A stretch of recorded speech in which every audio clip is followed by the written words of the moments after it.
was listening to the wireless this morning, where they described this fog as an act of God. Now, in your letter that you sent me, you said,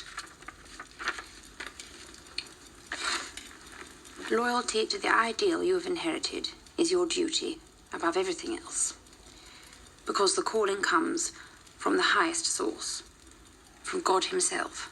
Yes. Do you really believe that? Monarchy is God's sacred mission to grace and dignify the earth, to give ordinary people an ideal to strive towards, an example of nobility and duty to raise them in their wretched lives. Monarchy is a calling from God. That is why you're crowned in an abbey, not a government building, why you're anointed, not appointed.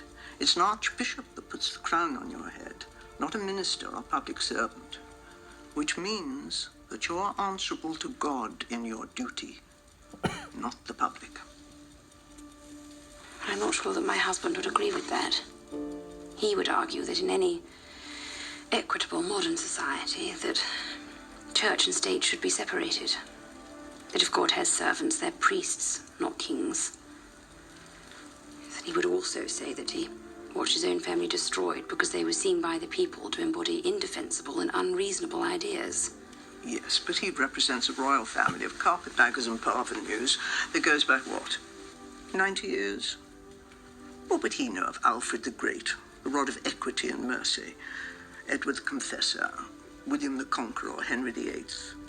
It's the Church of England, dear, not the Church of Denmark or Greece.